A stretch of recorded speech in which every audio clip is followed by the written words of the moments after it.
Hey friends, welcome back to our channel. आज हम आप सभी के लिए लाए हैं 2021 की एक रोंगटे खड़ी कर देने वाली psychological thriller film Every Breath You Take. ये स्टोरी एक ऐसे साइकेट्रिस्ट डॉक्टर की है जिसकी लाइफ उसकी पेशेंट के मौत के बाद पूरी तरह से तबाह होने लगती है। अब क्या वो खुद को इस डिस्ट्रक्शन से बचा पाएगा या फिर इस सब में अपनी फैमिली से भी हाथ धो बैठेगा? चलिए जानते हैं मूवी की पूरी कहानी। मूवी के स्टार्ट में हम ग्रेस नाम की एक रियल एस्टेट एजेंट से मिलते हैं जो एक रात कार में अपने बेटे को उसके हॉकी प्रैक्टिस से घर ले जा रही थी। दोनों हंसी मजाक करते हुए राइड एंजॉय कर रहे थे कि तभी अचानक एक गाड़ी फुल स्पीड में आकर उनसे टकराती है और उनका एक्सीडेंट हो जाता है। सीन शिफ्ट होता है और 3 साल बाद हम ग्रेस को उसके घर पर देखते हैं जो आज तक उस एक्सीडेंट के खौफ से उबर नहीं पाई थी। वहाँ हमें पता चलता है कि उस रात ग्रेस तो बच गई थी मगर उसका बेटा अपनी जान गंवा बैठा था। ये बात सालों से न सिर्फ ग्रेस को बल्कि उसके साइकेट्रिस्ट हस्बैंड फिलिप्स और उनकी बड़ी बेटी लूसी को भी खाई जा रही थी। इसके चलते उनके बीच का प्यार लगभग खत्म हो गया था और वे एक दूसरे से कटे कटे रहने लगे थे। लूसी तो इस हद तक डिप्रेशन में चली गई थी कि वो खुद को डिस्ट्रैक्ट करने के लिए ड्रग्स का सहारा लेने लगी थी, जिस वजह से कुछ समय पहले ही उसे एक हाई स्कूल से निकाल दिया गया था। इस बात पर फिलिप लूसी से काफी अपसेट था और उनका रिलेशन और खराब हो गया था। मूवी में आगे चलकर हमारी मुलाकात डेफनी नाम के एक डिप्रेस्ड पेशेंट से होती है जिसकी कंडीशन फिलिप की हेल्प से अब काफी बेहतर हो गई थी। डेफनी दरअसल अपने अब्यूजिव बॉयफ्रेंड की वजह से कई बार खुद की जान लेने की कोशिश कर चुकी थी, लेकिन अब वो अपने बॉयफ्रेंड को छोड़कर अपनी लाइफ को एक नए सिरे से जीने के लिए तैयार थी। यहाँ तक कि वो अपनी लाइफ पर एक बुक भी लिखने लगी थी। डेफनी की सिचुएशन को फिलिप केस स्टडी के तौर पर अपनी एक कॉन्फ्रेंस में भी डिस्कस करता है, जहाँ वो बताता है कि कैसे डेफनी का केस उसके बाकी पेशेंट से काफी अलग और ज्यादा सीरियस था। इसलिए उसके ट्रीटमेंट के लिए फिलिप ने एक अलग टेक्निक अपनाई और अपनी पर्सनल लाइफ के बारे में उसे बताना शुरू किया, अपनी परेशानियां, अपने सीक्रेट्स, अपना ट्रॉमा, सब कुछ, ताकि डेफनी ये जान जाए कि वो अकेली नहीं है, जिससे वो खुलकर फिलिप के सामने अपने आप को एक्सप्रेस कर सके। एज अ रिजल्ट 3 महीने में ही डेफनी में इतना इम्प्रूवमेंट देखने को मिला जो आज तक उसके किसी और पेशेंट में नहीं दिखा था। हालांकि इस बात से फिलिप तो काफी खुश था, मगर ये मेथड फिलिप की फ्रेंड कम बॉस वेनेसा को कुछ खास पसंद नहीं आता। वो फिलिप को बाकी साइकेट्रिस्ट की तरह ही अपना पर्सनल और प्रोफेशनल लाइफ को अलग अलग रखने की एडवाइस देती है, पर फिलिप वेनेसा के सजेशन पर ज्यादा गौर नहीं करता। शाम को जब फिलिप अपने क्लिनिक से घर लौट रहा था तो उसे डेफनी का कॉल आता है जो उसे रोते हुए बताती है कि उसके बेस्ट फ्रेंड की एक कार एक्सीडेंट में डेथ हो गई। ये बात सुनकर फिलिप शॉक्ड रह जाता है और डेफनी की मेंटल कंडीशन बिगड़ जाने के डर से उसे तुरंत क्लिनिक पर आने की एडवाइस देता है, मगर डेफनी अपने आप को संभाल लेने की बात कहकर फिलिप से अगले दिन मिलने का डिसाइड करती है। रात में हम फिलिप को उसके फ्रेंड्स और फैमिली के साथ नाइट स्पेंड करते देखते हैं कि तभी उसके घर पुलिस पहुंचती है जो उसे बताती है कि डेफनी ने अपने घर की छत से कूदकर सुसाइड कर लिया है। डेफनी की डेथ की न्यूज सुनते ही फिलिप के पैरों तले जमीन खिसक जाती है। वो तुरंत साइट पर पहुंचता है जहां उसकी मुलाकात डेफनी के भाई जेम्स से होती है जो अपनी बहन की मौत से बिल्कुल टूट गया था। फिलिप किसी तरह जेम्स को संभालने की कोशिश करता है और उसे हिम्मत रखने को कहता है, मगर असल में वो खुद भी डेफनी की मौत से काफी शॉक्ड था। उसे यकीन ही नहीं हो रहा था कि डेफनी इतनी रिकवरी के बाद भी ऐसा कुछ कर सकती थी।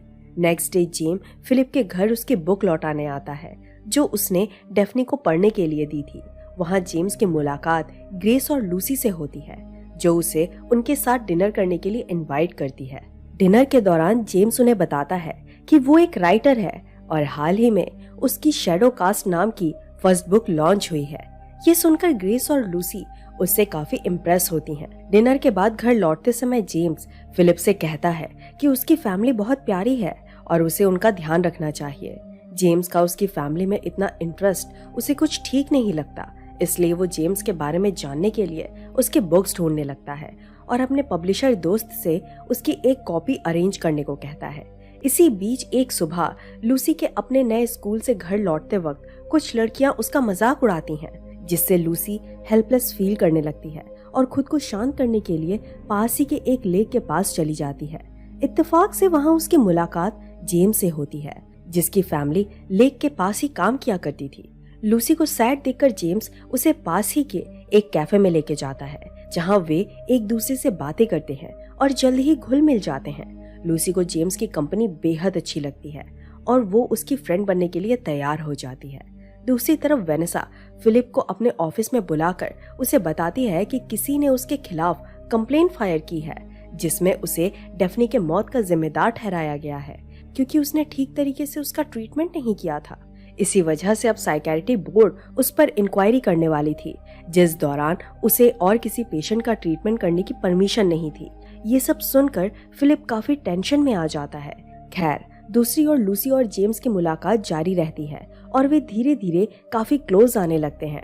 वहीं लूसी के साथ साथ जेम्स अपनी सिस्टर के घर को बेचने के लिए ग्रेस से भी मिलने जुलने लगता है और ग्रेस के बेटे की मौत को डिस्कस करता है, जिसे सुन ग्रेस अपने आप को रोक नहीं पाती और अपने बेटे को याद करके जेम्स के सामने रोने लगती है। जेम्स उसे संभालता है और देखते ही देखते उनकी करीबियां बढ़ने लगती हैं। फिलिप्स को जब इस बात की भनक लगती है तो वो तुरंत ग्रेस को जेम्स से दूर रहने को कहता है। साथ ही वो जेम्स से भी अपनी बहन के घर को बेचने के लिए किसी और प्रॉपर्टी डीलर को हायर करने की बात करता है, मगर इस बात के बावजूद ग्रेस जेम्स से मिलती रहती है और बात इस हद तक पहुंच जाती है कि एक मीटिंग में वो दोनों इंटीमेट हो जाते हैं, इस बात से बेखबर कि फिलिप्स उन्हें देख रहा है। ग्रेस बेकाबू होकर जेम्स से फिजिकल रिलेशन तो बना लेती है, मगर बाद में अपनी गलती रियलाइज होते ही उसे गिल्टी फील होने लगता है। अब दूसरी ओर इन चीजों से अनजान लूसी जेम्स से प्यार करने लगती है और उसके साथ अपना घर छोड़कर कहीं दूर भाग जाने का प्लान करती है। एक रात वो यही बातें जेम्स के साथ डिस्कस कर रही थी कि तभी जेम्स के फोन पर ग्रेस का कॉल आता देख लूसी जेम्स को उसके पेरेंट्स का जासूस समझने लगती है, जो उनके लिए उस पर नजर रख रहा हो। इसलिए गुस्से में वो जेम्स को छोड़कर जाने लगती है, मगर जेम्स उसे बहला फुसलाकर मना लेता है और उसे घर जाकर पैकिंग करने को कहता है, ताकि वो आज रात ही उसे हमेशा हमेशा के लिए वहां से कहीं दूर ले जा सके। इसे सुनकर लूसी बेहद खुश हो जाती है और सब कुछ भूलकर तैयारियों में लग जाती है। घर पर हम ग्रेस को गिल्ट में फिलिप से सब कुछ कन्फेस करते देखते हैं, जिसे सुनकर फिलिप न सिर्फ उसे माफ कर देता है बल्कि अपनी गलती भी मानता है कि कैसे अपने बेटे की मौत के बाद उसने ग्रेस पर सारा ब्लेम डालकर उसे अकेला कर दिया था। पर अब उसे अफसोस हो रहा था और अपनी गलती सुधारना चाहता था। दूसरी तरफ लूसी पूरी तैयारी के साथ जेम्स का वेट कर रही थी, बट जेम्स उसे लेने नहीं आता, यहाँ तक कि वो उसका कॉल भी पिक नहीं करता, जिस वजह से लूसी का दिल टूट जाता है और वो बहुत दुखी हो जाती है।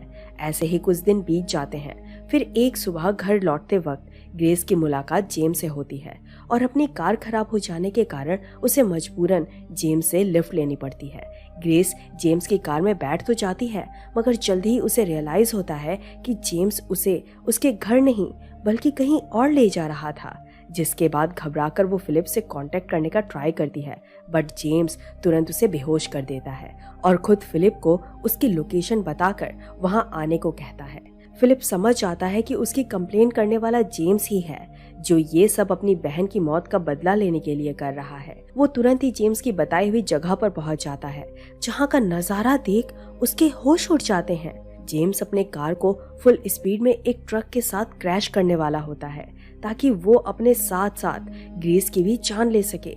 ये देखकर फिलिप का दिल बैठ जाता है, मगर ऐन वक्त पर जेम्स कार पर कंट्रोल पाकर एक्सीडेंट होने से बचा लेता है। कार के रुकते ही फिलिप तुरंत ग्रेस को उसमें से बाहर निकालता है, मगर इससे पहले कि जेम्स को पकड़ पाता, जेम्स वहां से भाग जाता है। घर पहुंचकर फिलिप इमीडिएटली पुलिस को जेम्स के बारे में इन्फॉर्म करता है। साथ ही वो लूसी को भी जेम्स से वार्न करने की कोशिश करता है, मगर ऑलरेडी अपसेट होने की वजह से लूसी अपने पेरेंट्स की कोई बात नहीं सुनती। ये बात फिलिप को काफी हर्ट करती है, क्योंकि वो जानता था कि लूसी की ये हालत शायद उसी की वजह से थी।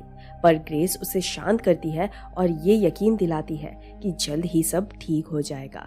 अगली सुबह फिलिप को एक मेंटल हॉस्पिटल से कॉल आता है और उसे पता चलता है कि जेम्स ने खुद ही अपने आप को वहां एडमिट करा लिया है। पर वो बिना फिलिप से मिले अपना ट्रीटमेंट स्टार्ट नहीं करने वाला था। फिलिप पहले तो इस बात के लिए एग्री नहीं होता, मगर वेनेसा के समझाने के बाद वो जेम्स से मिलने के लिए हॉस्पिटल पहुंच जाता है। वहां जेम्स पहले तो फिलिप से डेफ्नी के बॉयफ्रेंड एरिक का जिक्र करता है, जिसे फिलिप सिर्फ नाम से जानता था, और उसे बताता है कि उसे फिलिप और उसकी फैमिली के बारे में सारी जानकारी डेफ्नी के बुक से मिली थी, जिसमें उसने वो सारी बातें लिखी हुई थी जो ट्रीटमेंट के टाइम पर फिलिप ने डेफ्नी को बताई थी, और इसी के हेल्प से वो उसकी फैमिली के क्लोज आ पाया था।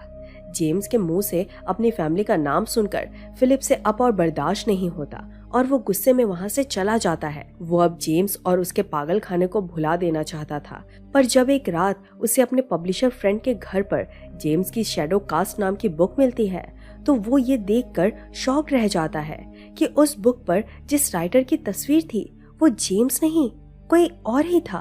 और तब उसे रियलाइज होता है कि डेफ्नी का कभी कोई भाई था ही नहीं, और जो आदमी अभी तक फिलिप और उसकी फैमिली को हर्ट करने की कोशिश कर रहा था वो कोई और नहीं बल्कि डेफ्नी का एब्यूजिव बॉयफ्रेंड एरिक था। इतना ही नहीं, जल्द ही फिलिप ये भी समझ जाता है कि असल में स्टार्टिंग से सब कुछ एरिक का ही किया धरा था। डेफ्नी को वापस पाने के लिए उसने सबसे पहले उसके बेस्ट फ्रेंड की जान ली ताकि वो कंफर्ट के लिए उसके पास आए, पर जब उसे ये पता चला कि डेफ्नी हेल्प के लिए फिलिप के पास गई तो उससे रहा नहीं गया और गुस्से में आकर उसने सुसाइड की आड़ में डेफ्नी की भी जान ले ली। अब वो फिलिप को इस सब का जिम्मेदार मानकर उसकी लाइफ तबाह करना चाहता था। ये सब रियलाइज होते ही फिलिप तुरंत मेंटल हॉस्पिटल में कॉल करता है ताकि वो उन्हें जेम्स के डेंजरस इंटेंशन के बारे में वार्न कर सके। पर इससे पहले कि वो उन्हें कुछ बता पाता, उन्हें पता चलता है कि जेम्स ऑलरेडी एक स्टाफ पर अटैक करके वहां से भाग चुका है। ये सुनते ही फिलिप और ज्यादा परेशान हो जाता है और ग्रेस के साथ मिलकर लूसी को बचाने के लिए भागता है, जो घर पर अकेली थी। दूसरी तरफ लूसी, जो अभी भी जेम्स से प्यार करती थी और उसके साथ भाग जाना चाहती थी, वो अपने पेरेंट्स के कॉल इग्नोर करती है और जेम्स को उसे लेने आया देखकर खुशी से झूम उठती है।